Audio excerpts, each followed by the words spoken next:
silakan. Ya, ya baik. Terima kasih. Selamat sore. Bicara tentang tantangan perawat, terutama di daerah, seperti kami, saya Domi dari NTT. Nah, di sini, halo? Ya, nah Silakan. di sini, ya di kita di daerah ini sangat terbatas APD-nya. Nah, terus akses transportasi juga terbatas. Kami di daerah terpencil, Pak, di salah satu kabupaten. Nah, bagaimana agar APD itu bisa tersalurkan dengan baik? Nah, sehingga teman-teman yang bertugas di rumah sakit itu mereka juga tidak tertular penyakit seperti corona. Memang di kabupaten kami sampai dengan saat ini belum ada pasien corona, Pak. Tetapi perlu kewaspadaan. Oke, sehingga bisa dipahami, Pak. Jadi ada lagi? Jadi ini menarik, ya, memang belum ada penyakitnya, tapi harus siap-siap, Pak ya. Oke. Ada ya, lagi? tapi rumah sakit yang rujukan itu hanya 2 di Pulau Sumba. Tetapi teman-teman walaupun sudah dibekali tapi masih sangat terbatas, terutama APD-nya. Oke, ya kita tangkap, Pak ya. Kita catat dulu ya. Terima kasih. Terima kasih, ya, baik, Pak Domianus. Berikutnya karena banyak nih, kita harus cepat nih. Pak Ede Surya Darmawan, silahkan, Pak Ede dari Yakmi nih, Pak. Ya, silakan. Terima kasih, Prof. Coco, Bapak Ibu semua. Persoalan kesiapan tenaga kesehatan memang akan selaras dengan tantangan yang dihadapi. Tadi Pak Dominus bicara tentang APD. Nah, yang kita khawatirkan adalah sebenarnya influx ini tidak dipersiapkan dengan baik gitu ya.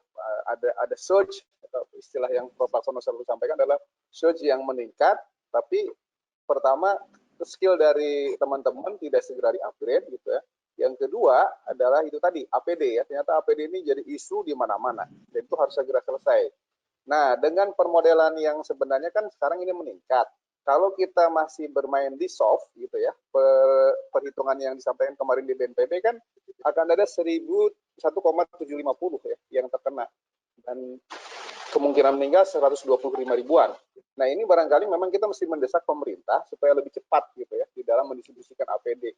Saya tidak ingin lagi melihat teman-teman perawat, dokter dan semua yang bekerja di pelayanan kesehatan yang melayani itu terkena COVID. Justru sekarang malah kita harus mempersepsikan bahwa diri kita ini seolah-olah sudah terkena sehingga jangan sampai menularkan. Karena itu juga barangkali harus ada perubahan polisi yang dipercepat supaya tidak kemudian makin tidak terkendali gitu, Prof. Terima kasih, Prof. Terima kasih, Pak Edi ya. Nanti Pak Pri akan merespon ya untuk jawabannya. Ibu Amelia Oviani, silakan. Ibu Amelia. Oh, di mute sana ya. Selamat sore, Prof. Selamat sore. Ya, saya Amelia, Prof. dari Jakarta. Kebetulan saya mau menanyakan tentang yang berhubungan dengan dokter gigi. Karena sekarang ini yang jadi masalah di tempat kami adalah di wilayah kerja kami adalah untuk pasien gigi biasanya mereka tidak puas hanya dengan dilihat saja gitu. Biasanya mereka ingin untuk pasiennya memeriksa atau hanya sekedar menyuruh duduk untuk di kursi atau di dental chair. Sekarang masalahnya dengan APD kita yang tidak lengkap. Tadi kan Dokter Hanato Seno sudah bilang emergency. Nah, saya mau minta lebih spesifik lagi untuk emergency seperti apa, Dok? Lebih spesifik lagi karena kadang-kadang emergency versi dokter berbeda dengan emergency versi pasien, apalagi untuk pasien gigi gitu loh. Jadi untuk kita mungkin masih bisa kita tunda dulu dengan pemberian obat-obatan. Buat mereka itu udah emergency sekali, kenapa mereka tidak diperiksa gitu. Sedangkan untuk APD yang tidak lengkap kan memang kita tidak bisa hanya sekedar memeriksa saja gitu loh, Dok. Itu sih untuk untuk kendala kita saat ini. Terima kasih, Prof. Ya, terima kasih. Jadi ini mungkin akan saya hold dulu ya. Kami langsung ke Pak Hananto. Nanti yang APD nanti Pak Pri mungkin bisa dijawabkan ya. Oke, silakan Pak Hananto bisa dibuka. Pak Hananto, ini ada pertanyaan dari Bu Amelia mengenai emergency tusuk gigi nih. Silakan. Masih di mute. Tolong diklik, Pak. Halo, Halo, Pak Rob. Hananto. Ya, Rob. Silakan. Ya, Rob. Ya, Rob. Dengar, Rob. Ya, Rob. Ya. Halo. Halo, Dr. Amelia Apiani. Selamat sore, Dok. Ya, selamat sore, Dr. Seno. Betul sekali, Dok. Memang teman-teman kita se-Indonesia itu masih praktek, masih masih banyak juga yang apa itu, karena ini kan kebutuhan kehidupan sehari-hari pada kita ya. Nah, tapi Iya, kita betul, Dok. selalu menghimbau bahwa tolong jangan sampai kita itu tertular, Pak Dokter, tertular oleh COVID-19 ini. Oleh karena kita sudah membuat regulasi PDGI bahwa kasus emergensi itu adalah sakit gigi karena karies atau pulpitis. Itu bisa ditangani di tempat praktek, Dok, tetapi menggunakan APD. Kemudian ada perdarahan tidak bisa berhenti misalnya. Nah, misalnya gigi trauma atau jatuh sendiri atau lepas sehingga perdarahan. Mungkin adanya akibat trauma yang lain, maksud patah gigi atau krek gigi, nah itu bisa ditangani pada saat itu karena kita emergensi. Kemudian ada pembengkakan atau peradangan gusi yang menyebabkan mungkin sakit yang luar biasa, kadang-kadang juga menyebabkan gangguan pernapasan dan lain-lain, itu juga harus ditangani, Dok. Bukan hanya sekedar diberi obat, tapi juga diberikan terapi secara secukupnya di tempat yang ada peradangan tersebut. Kemudian ada gingivitis akut, ada peradangan akut, misalnya ada karang gigi yang menusuk ke gusi, nah itu menyebabkan akut. Nah itu bisa ditangani atau ditangani secara sederhana, tetapi tidak dilakukan suatu intervensi dalam, misalnya satu pencabutan gigi bisa ditunda dulu. Nah, kemudian masih banyak lagi yang bisa dilakukan oleh emergensi ini, oleh dokter gigi. Tetapi bagaimanapun, para dokter gigi tetap harus menyelamatkan diri dari kasus COVID ini, Dok. Tidak bisa kita menolong, tapi kita menjadi terjerumus di dalam suatu wabah ini. Nah, ini yang tidak kita harapkan.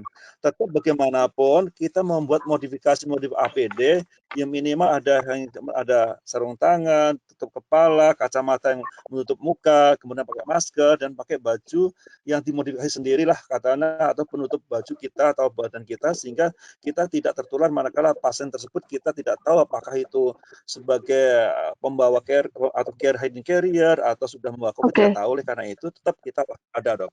Nah, kewaspadaan ini tetap dijalankan, bukan kita menjadi menolong, tapi nantinya kita akan terkena sendiri. Ini banyak kasus yang sudah terjadi sedemikian, jangan sampai terjadi dokter gigi terkena lagi, tambah lagi. Itu Dok, bisa saya jawab, Dok.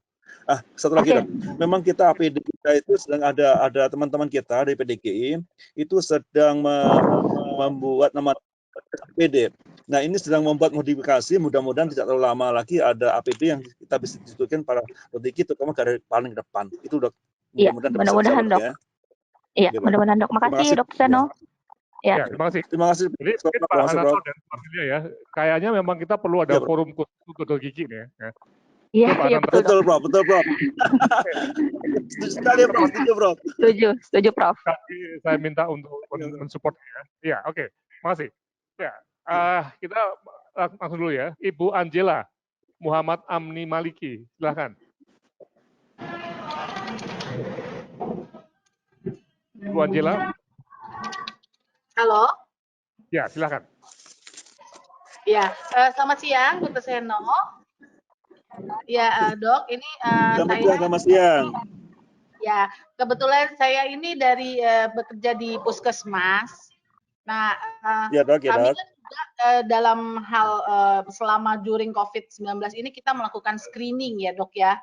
Jadi untuk pasien-pasien yang dengan BAPIPA, batuk pilek panas, biasanya kita sudah screening di bawah duluan untuk yang mau ke gigi.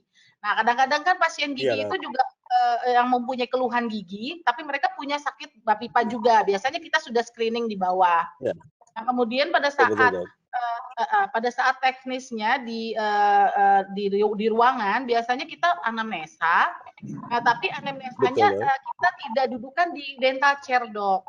Karena kami tidak mempunyai APD yang lengkap. Nah, karena tadi dokter mengatakan kita harus mempunyai APD yang lengkap, apakah pada saat saya menganamnesa itu harus APD yang lengkap kalau tidak duduk di dental chair, atau cukup APD yang standar, tapi tidak duduk gitu dok. Jadi itu aman nggak dok? Kalau seandainya kita menganamnesa, saya kasih jarak sekitar 1 meter. Memang pasien tidak kita dudukkan. Itu dok pertanyaan saya. Betul dok. Prof. Laksono boleh saja Prof. Oke. Prof. Laksono bisa jawab Prof. Halo Prof. Ya silakan. Dokter Angela, ya memang ada ketentuan bahwa setiap kita membuka mulut pasien, apalagi yang sudah terpapar, itu wajib membuatkan masker N95. Itu kewajiban memang. Nah, itu kewajiban, itu tertatur demikian. Nah, tapi kita bisa menduga kita pakai masker bedah dengan tutup mata, tutup muka dengan kacamata yang saya menutup muka misalnya. Nah, itu sekarang sudah mulai banyak. Nah, kalau hanya anamnesa, bagaimana anamnesa itu pasien harus tetap memakai masker, dok? Iya dok, pakai. Tapi anamnesa memakai masker dok. Jadi, maksudnya untuk jadi pasien harus pakai masker juga, dok? Jadi pasien harus pakai masker juga, dok? Pasiennya juga, dok? Oh iya, sudah dok, sudah.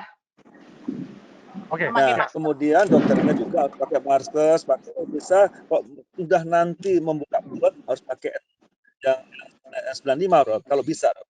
Tapi kalau tidak, maka pakai masker bedah, tapi kacamata untuk muka harus dipakai. Karena kita bagaimanapun kelihatan sebenarnya. Daripada kemungkinan penularan. Walaupun itu tidak duduk di dental chair ya dok. Seandainya dia hanya duduk di memang kalau bisa kalau kita 1 meter, dok. Jadi tempat saya dokternya tidak, terus itu ada jarak 1 meter nggak apa-apa. Iya, saya kasih jarak 1 meter dok. Oke, ada waktunya ya. Kita harus berdiri. Nanti gini Pak Ranto ya. Kita gini aja, Prof. Nanti kita bikin acara tersendiri untuk para PDG dan Protegi, Prof. Nanti mohon diatur aja Pak waktunya ya. Nanti kami siap. Ya. Dokter Angela mungkin belum bisa bicara, Prof. Oke. Ya, dok. Mungkin kita belum. Terima kasih Bu Karena waktunya. Ya. Oke, saya terakhir kepada Julvan kelas namanya Minnesota Nainggolan. Nah, ini pertanyaan terakhir sebelum nanti kita masuk ke Pak Pri ya. Silakan. Pak Julvan Gold-Class Minnesota. Masih di mute, silakan diklik. Tombol mikrofon yang masih merah. Bisa diklik. Belum. Kalau tidak, terakhir Bu. Halo. Sudah, Pak. Silakan, Pak. Oke. Prof, saya sebagai ahli ortodontis, saya mau menanyakan juga dengan kondisi sekarang ini, amankah kita melakukan tindakan kontrol? Oke, lagi ya. Ya. Pak Hananto, ini saya semua. Ya. Oke, silakan Pak. Ini terakhir ya. Nanti kita ke Pak Pri. Pak Hananto, silakan. Pak Hananto. Siap, Prof. Ya, silakan. Tadi pertanyaan mengenai apakah bisa untuk tindakan kontrol, Pak nih. Maaf, Pak Hananto masih ke mute untuk mikrofonnya. Terima kasih. Ya sudah dengar, sudah. Sudah, Pak, silakan. Kepencet lagi. Mohon maaf Pak Hananto. Ya, sudah Pak, silakan. Ya. Jadi kalau kontrol itu kan misalnya sebulan sekali atau bisa ditunda lah. Itu kan sifatnya elektif. Daripada kita tertular, kecuali kalau kita menggunakan APD yang lengkap, yang kemungkinan besar kita menghalangi adanya suatu penularan, tidak masalah sih. Yang penting bahwa para dokter kita ini menggunakan APD. Itu nomor 1. Karena lebih baik kita melindungi diri daripada kita terkena COVID-19 ini. Kalau sudah terkena, penularan itu akan luar biasa dan akan mengurangi jumlah dokter gigi juga. Apalagi ortodontis baru sedikit. Oleh karena itu kita jangan sampai teman kita dokter gigi kita ini terkena COVID-19 ini. Cara menjaganya ya kita kalau tidak perlu sekali, tidak emergensi, tolong tunda dulu. Yang kedua, kalau memang harus emergensi maka gunakan APD yang lengkap sehingga kita semuanya bisa terjamin tidak tertularnya COVID-19 ini, Dok. Nah, untuk sementara untuk kontrol memang ya kalau bisa ditunda. Saya yakin mudah-mudahan tidak terlalu lama lagi COVID-19 akan menurun atau mereda. Kalau semuanya komitmen kepada untuk mengatasi COVID, semua komitmen tentunya akan segera menurun. Ya kalau memang terpakai sekali misalnya ada ortodonsi kawatnya menusuk gusi ya memang harus, Dok. Karena kawatnya memanjang termasuk gusi ya, harus dipotong ya dengan cepat, jangan terlalu lama komunikasi dengan pasien. Ini aja, Dok. Ya, siap, Dok. Ya, Pak. Ya. Saya kan begini, bagi tempat bertanya, mohon itu ada fasilitas chat di sini ya, juga yang melalui live streaming.